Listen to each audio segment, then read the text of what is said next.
माझी जाऊ दिसायला अतिशय सुंदर दिसत होती. एके दिवशी माझ्या दीराचा आणि जावेचा ॲक्सिडेंट झाला.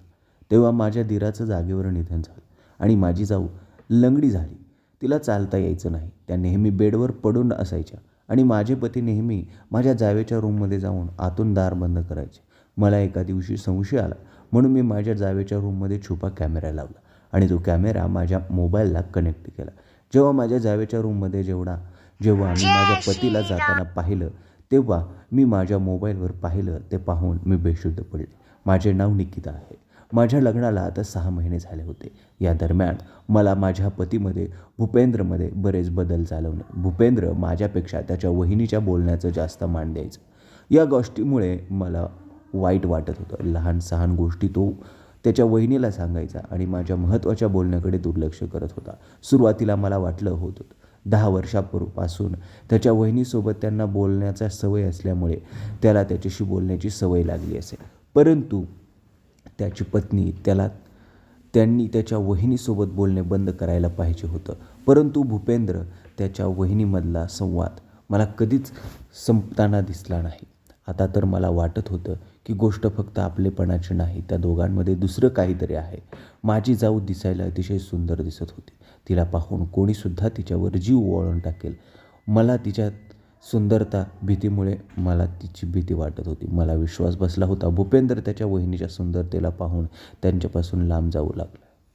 एके दिवशी सकाळी मी भूपेंद्र झोपेतून उठल्यानंतर भूपेंद्र त्याच्या वहिनीच्या रूममधून निघाला आणि मला पाहून तो घाबरला आणि सरळ रूममध्ये जाऊन बाथरूममध्ये गेला. मला समजलं होतं भूपेंद्र सकाळी त्याच्या वहिनीच्या रूममध्ये आल्यानंतर मला घाबरून बाथरूममध्ये निघून गेला. मी जोरात बाथरूमचा दरवाजा वाजवला आणि म्हणाले, भूपेंद्र, तुला त्या बाईसोबत हे सर्व करायचं होतं तर माझं आयुष्य खराब का केलं?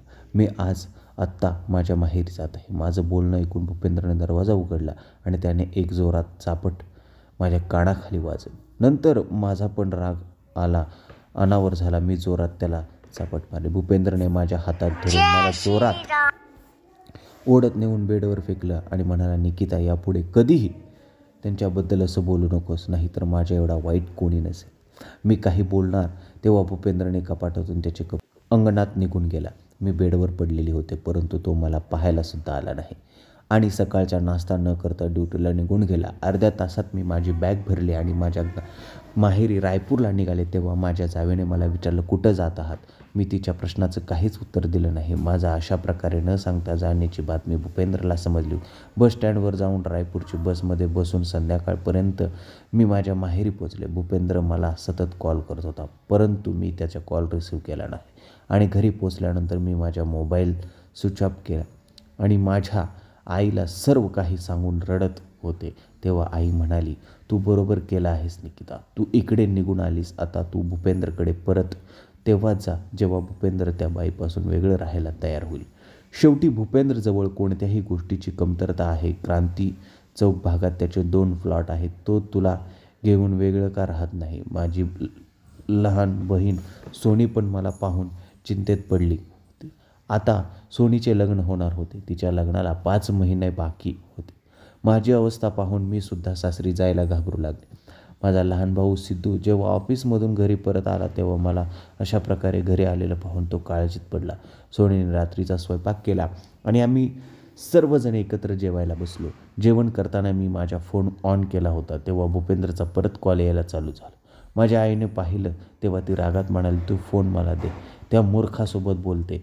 परंतु मी आईला फोन दिला नाही आणि जेवण झाल्यानंतर मी भूपेंद्रचा कॉल रिसीव्ह केला. तेव्हा भूपेंद्र म्हणाले, निकिता, तू तुझ्या इच्छेने गेली आहेस, त्यामुळे लक्षात ठेव, तुला तुझ्या इच्छेनुसार घरी परत यावं लागेल.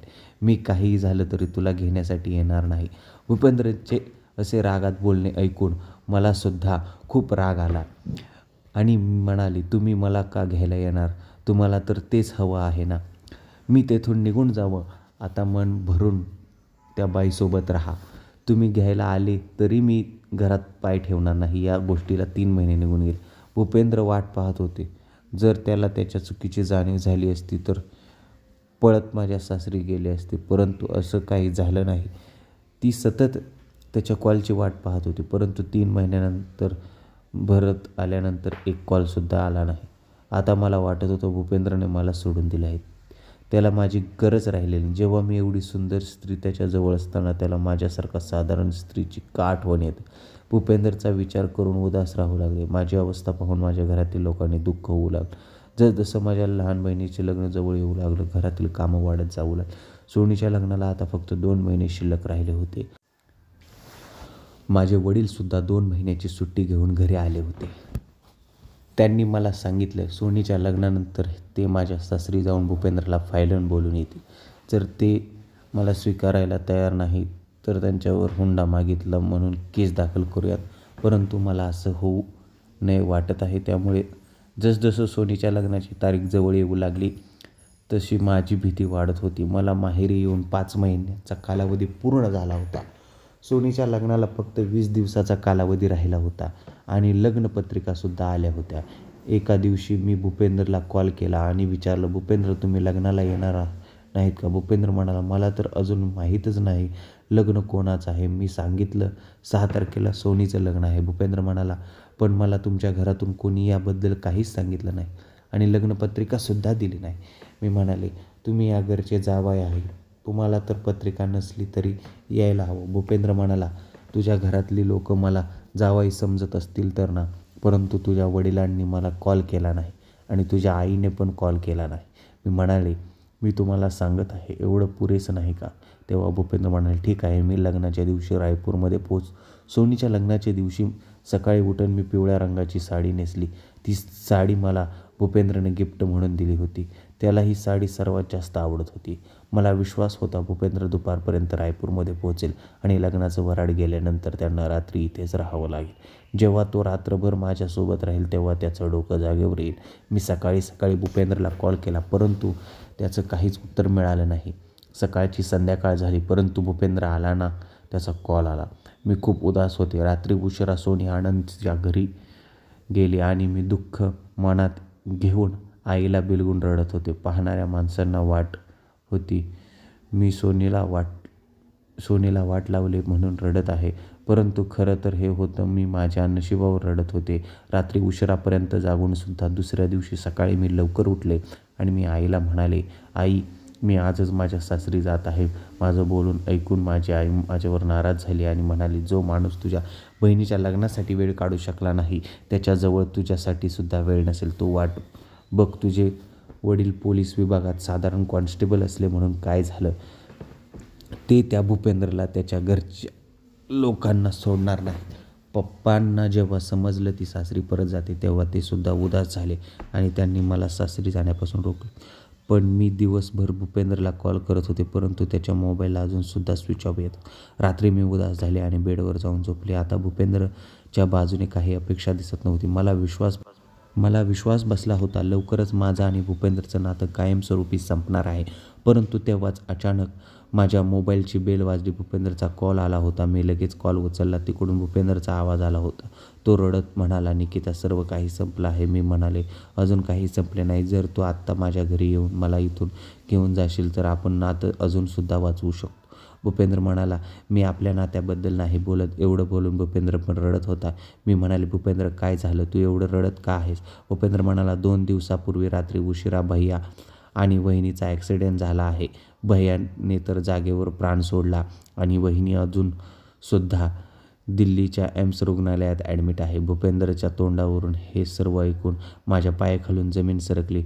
कॉल कट झाल्यानंतर मी घरात सर्वांना ही गोष्ट सांगितली. तेव्हा घरात शांतता पसरली.